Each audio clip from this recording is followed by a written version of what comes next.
Bwana Yesu asifiwe.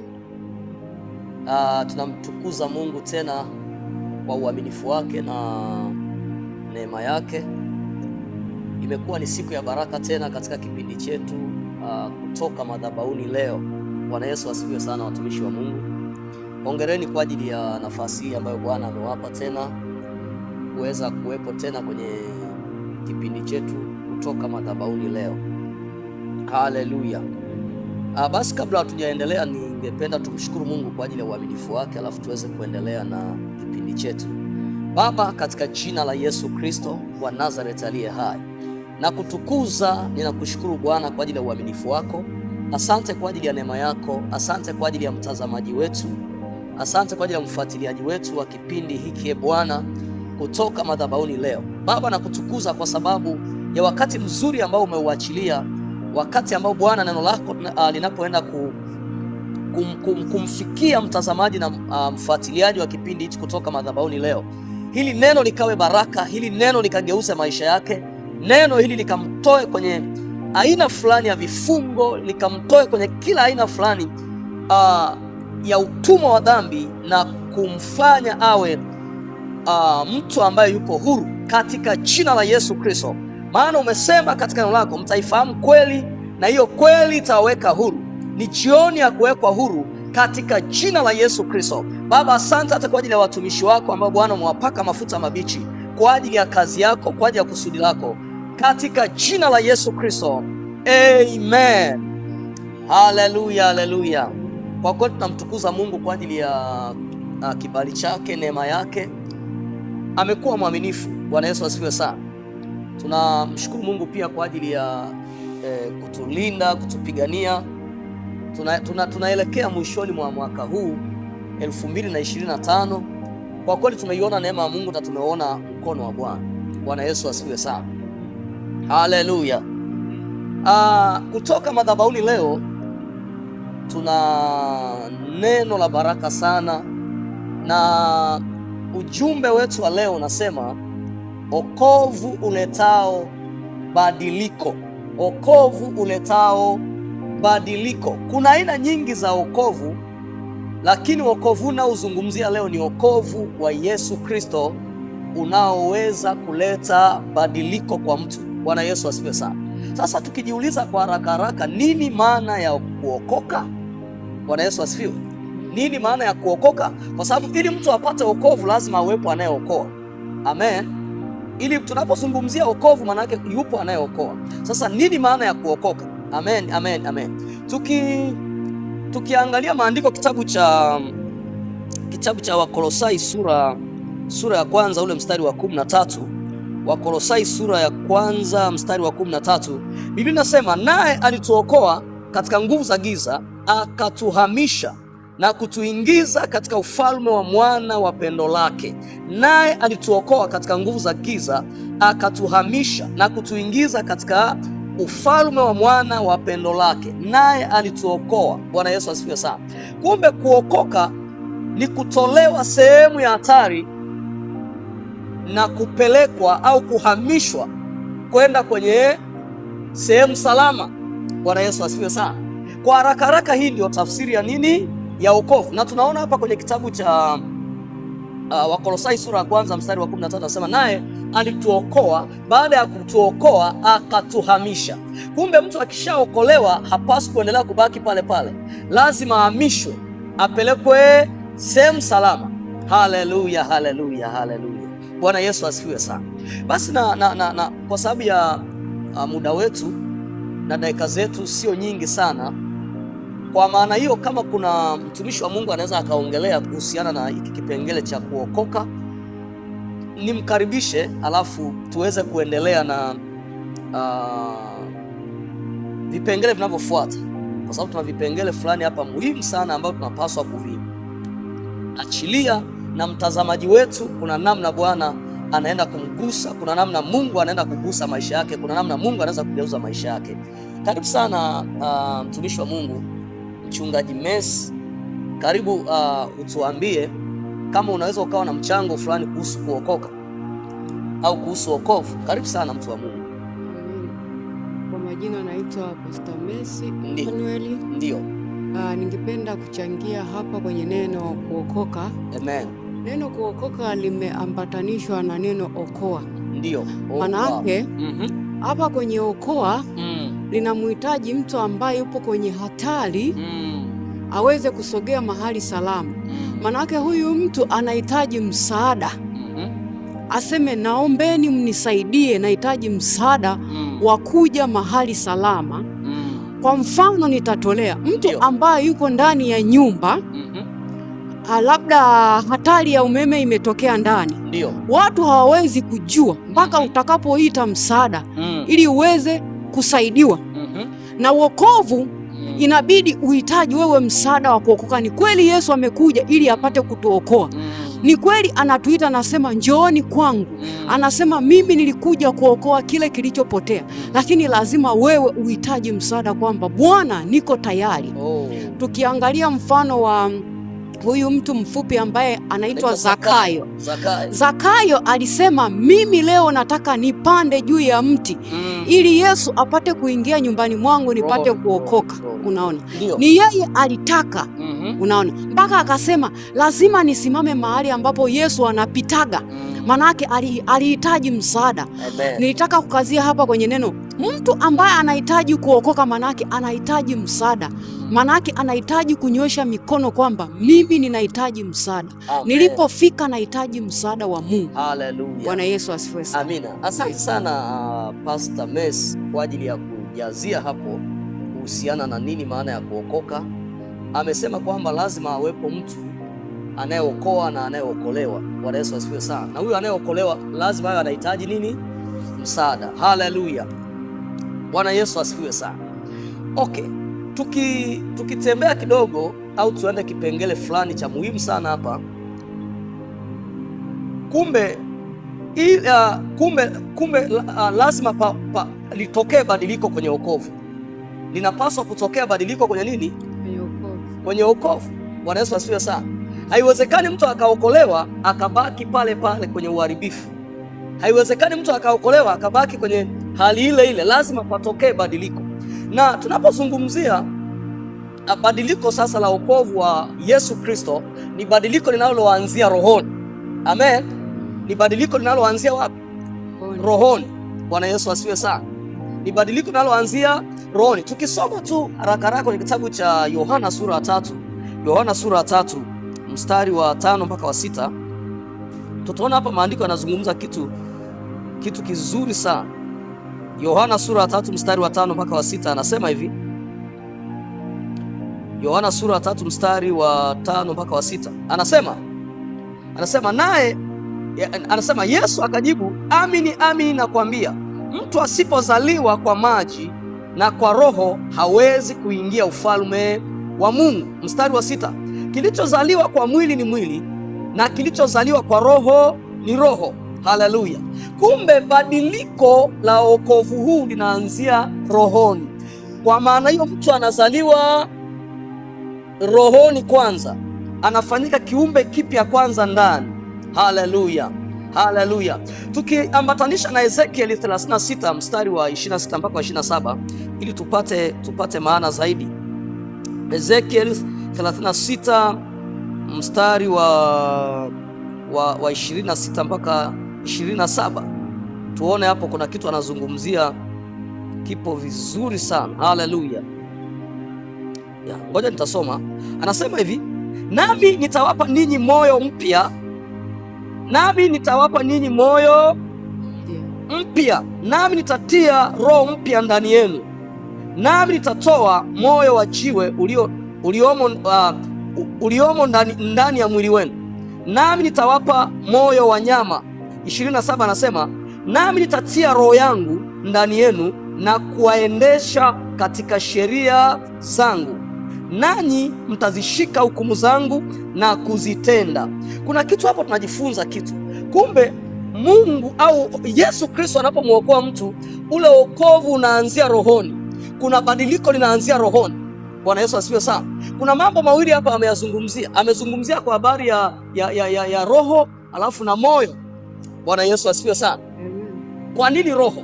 Anapozungumzia nitatia roho mpya, maana yake tunapewa roho wake. tunapopewa Roho wa Mungu, manake kazi ya Roho wa Mungu ni kutufanya tuwe na muunganiko na Baba anayeitwa Mungu. Bwana Yesu asifiwe sana. Haleluya. Sasa tunapopewa roho mpya au Roho wa Mungu anakaa ndani yetu, tayari yule Roho wa Mungu anapokuwa anakaa ndani yetu, tunapopata sasa chakula, tunajilisha kutoka kwa Baba, kile chakula kinaenda nafsini. Ndio maana kuna mahali Biblia inasema kwenye kitabu cha Warumi 12 mstari wa 2, anasema mgeuzwe na kufanywa upya nia. Kumbe kinachoanza ndani ni kugeuzwa nia. Sasa nia inageuzwaje? Ni mpaka huyu mtu azaliwe katika roho, awe na Roho wa Mungu, na Roho wa Mungu maana yake anatuunganisha, tunakuwa na muunganiko na Baba. Bwana Yesu asifiwe sana. Tunapozungumzia wokovu, tukumbuke kwamba chanzo cha mtu ni roho, chanzo cha mtu ametokana na Mungu. Kwa hiyo baada ya Adam kutenda dhambi pale Eden, mawasiliano kati ya mtu roho na Mungu yalikatika. Sasa wakati Yesu amekuja, akaja kurejesha yale mawasiliano au mahusiano, ili yule mtu roho aendelee kusikia kutoka Mungu, kuendelea kujilisha kutoka Mungu. Bwana Yesu asifiwe sana. Haleluya. Sasa tupo kwenye pointi yetu inayozungumzia kwa habari ya badiliko linaanzia wapi? Rohoni. Bwana Yesu asifiwe sana. Ningependa turudi tena upande wa mtumishi wa Mungu Pastor Christina.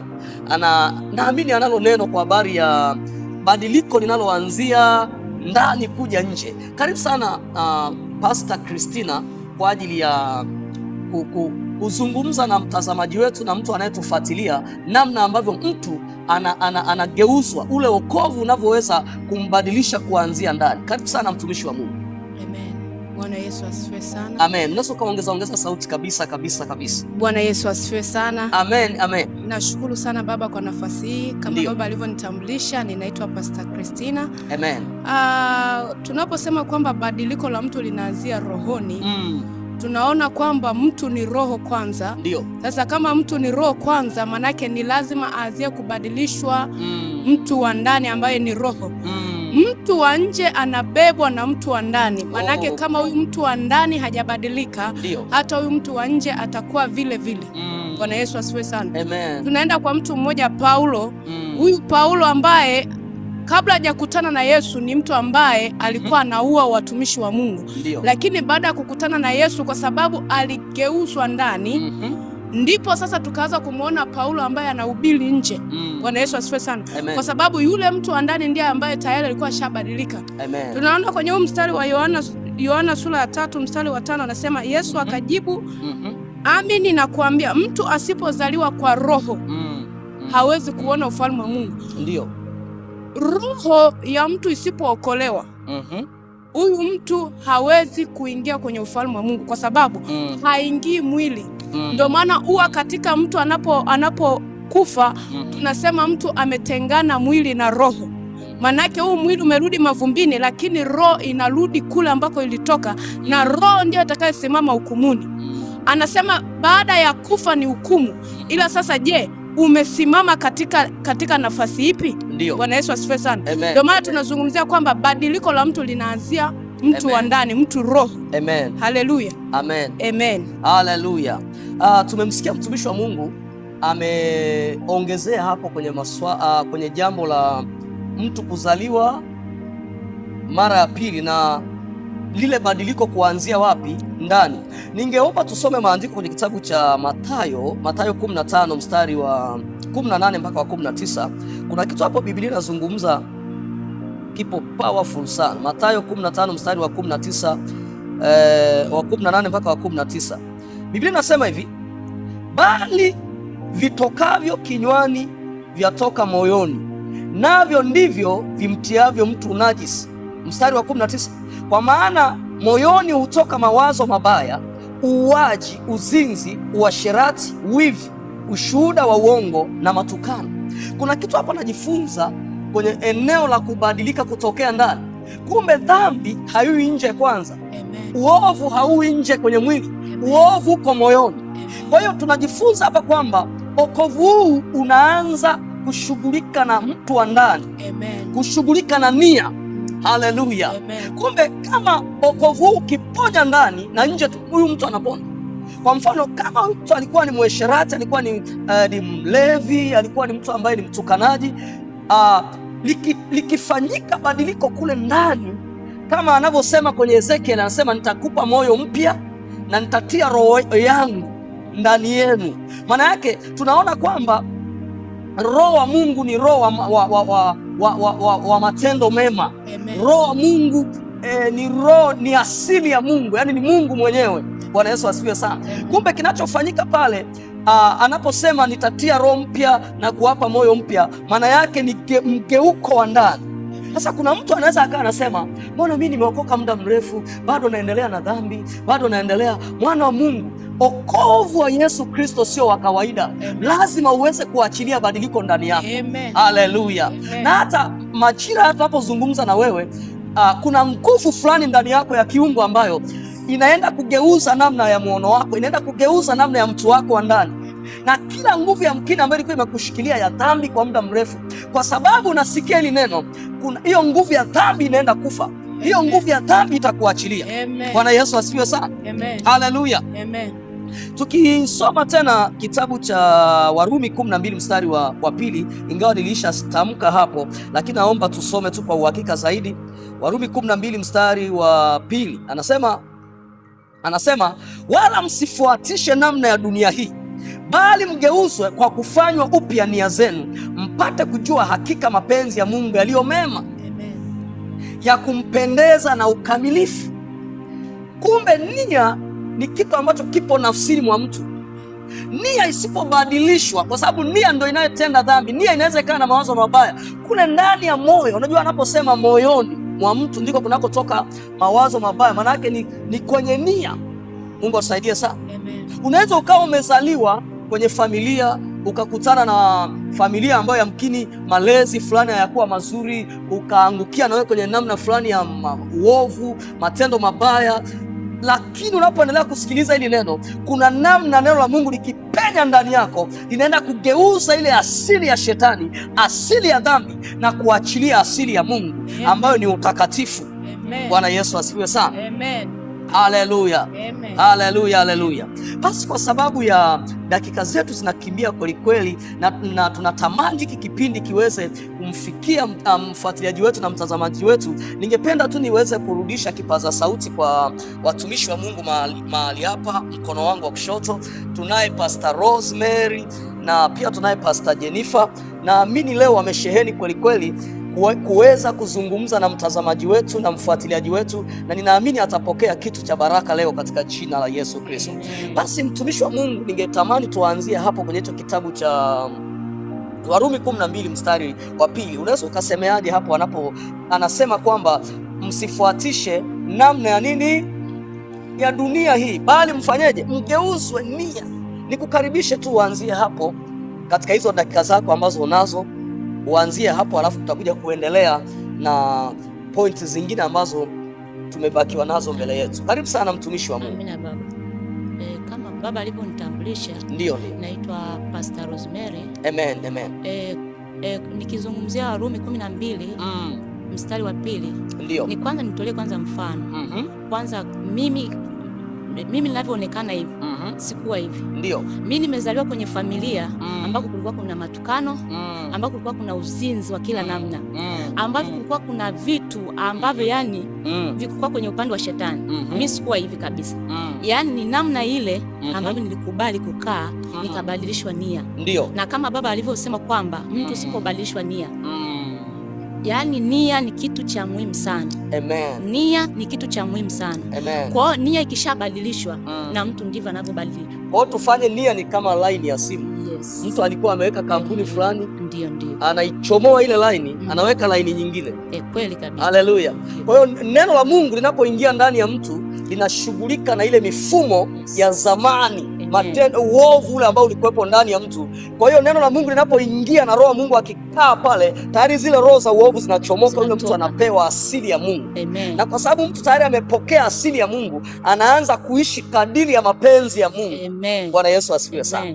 Amina. Mungu akubariki sana mtumishi wa Mungu kwa ajili ya kuachilia hii point, iko vizuri sana. Bwana Yesu asifiwe sana. Amen. Anasema kwamba amezaliwa kwenye namna fulani ambayo kama unavyojua familia zetu za Kiafrika, nafikiri kila mahali tu unaweza kukuta kuna watu wamezaliwa wokovu au kuwepo. Mungu atusaidie sana. Amen.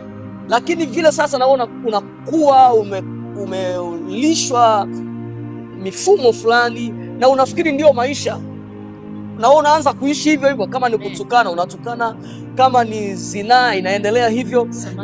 Ndio, ni kweli kabisa, na mimi nilikuwa sijui kabisa. Nilikuwa sijui kwamba matusi, kwamba kumtukana mtu labda ni vibaya. Nilikuwa sijui. Lakini nilipokuja kwa Yesu ndio nikajua kumbe nilikuwa natenda dhambi. Kama kile ambacho nilikuwa nakifanya, labda kumtukana mtu, kufanya uzinzi, kumbe nilikuwa nafanya vibaya, nilikuwa Mungu alikuwa pendi. Hapo nimekuja kujua. Kwa sababu Biblia inasema msivitoe viungo vyenu kwenye nini? Kwa shetani, visitumike. Kwa hiyo hata ukitukana umetoa kiungo kinywa kwa shetani. Ukizini umetoa kiungo kwa shetani. Na ili mtu asiweze sasa kuvitoa hivyo viungo, lazima asili ya uungu iwe ndani yake. Bwana Yesu asifiwe sana. Kwa sababu ya muda wetu tunakimbizana kweli kweli, na tungetamani mfuatiliaji wetu na mtazamaji wetu aweze kupata kitu cha kumjenga na aweze kutoka kwenye kila aina ya vifungo yamkini ambavyo vya dhambi vimemfunga. Na kuna watu yamkini, unajua pia kuna tofauti ya wokovu na dini. Kuna watu wako kwenye dini wanafikiri wameokoka. Kumbe unaweza ukawa kwenye dini na bado hamna badiliko. Ila utakapomwamini Yesu, mtu kama mtu, wewe binafsi ukampokea, ukamwamini, na kuambia utabaki kama ulivyokuwa. Kwa maana nyingine, dini haiwezi kumsaidia mtu. Dini haiwezi kumtoa mtu kwenye dhambi. Dini haiwezi kuondoa uovu. Dini tu ni kama mpango fulani wa wanadamu wa kumtafuta Mungu, lakini wokovu ni mpango wa Mungu kumtafuta mwanadamu. Bwana Yesu asifiwe sana. Haleluya. Haleluya. Sasa mbele yetu tuna kipengele fulani kinachosema kwamba mtu anapomwamini Yesu Kristo kuwa Bwana na Mwokozi, anazaliwa katika roho wa Mungu. Mtu anapofanyaje? Anapomwamini Yesu Kristo kuwa Bwana na Mwokozi wa maisha yake, anazaliwa katika roho wa Mungu. Anazaliwa katika roho wa Mungu. Anapokea asili ya Mungu ndani yake. Bwana Yesu asifiwe sana. Haleluya. Unajua, hapa nimejifunza kitu. Mimi hapa kimwili ni picha ya baba fulani. Amen. Ni picha ya baba fulani, nafanana na huyo baba yangu wa kimwili. Kumbe hata kiroho, mtu akizaliwa kiroho, kwa sababu amezaliwa katika roho wa Mungu, anapokea asili ya Mungu, anahamishwa yale matendo ya Mungu. Bwana Yesu asifiwe sana. Haleluya.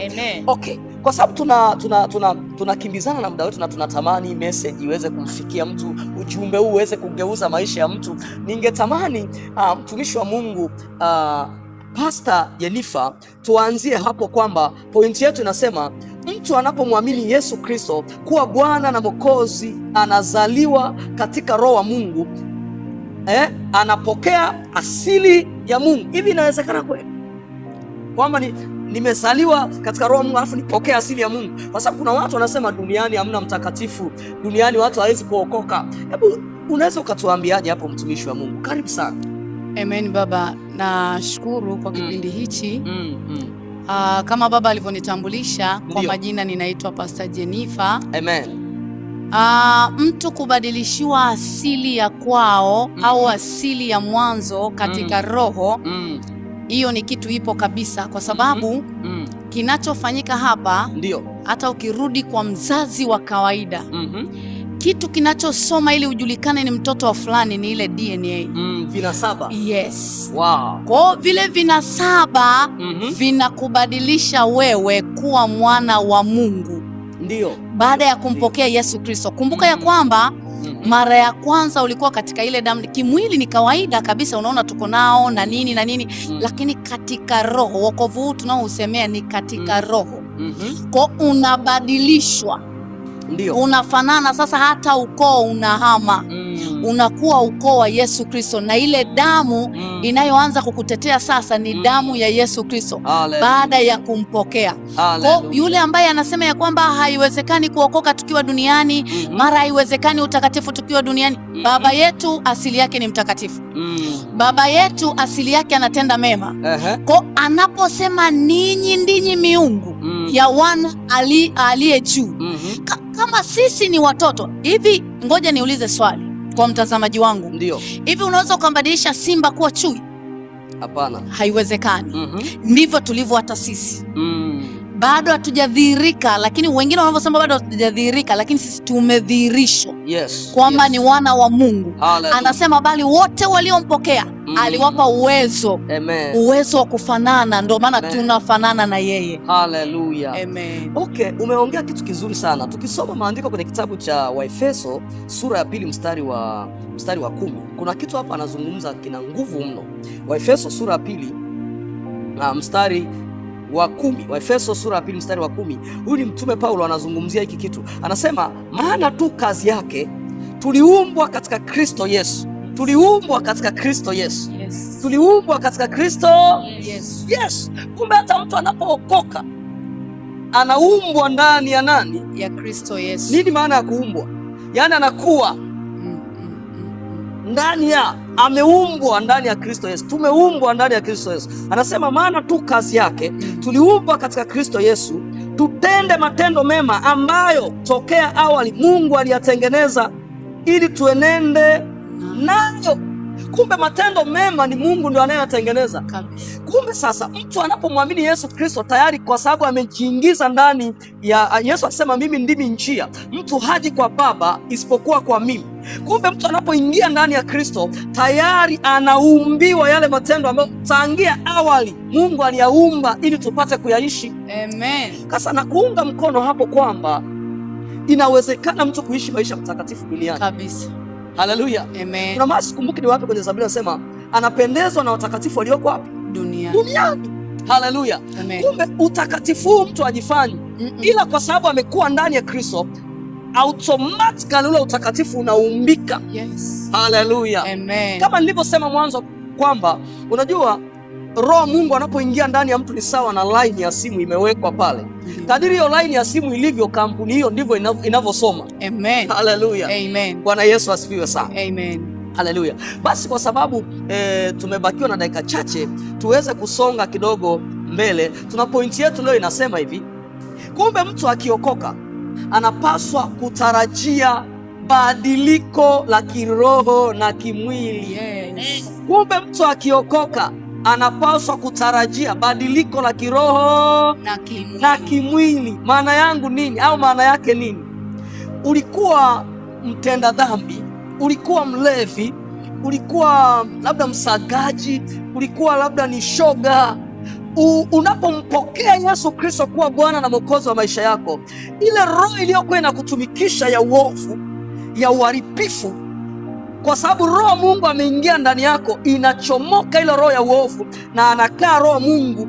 Kadiri ya Waefeso 2:10 anasema kwa maana aliumba matendo mema, tangia mwanzo aliumba matendo mema ili tupate kuishi kwayo. Bwana Yesu asifiwe sana. Amen. Kuna mtu fulani anaweza akawa anasema hivi, inawezekana hata kupona magonjwa kweli? Bwana Yesu asifiwe. Amen. Mwana wa Mungu, ngoja nikwambie kitu cha ajabu sana.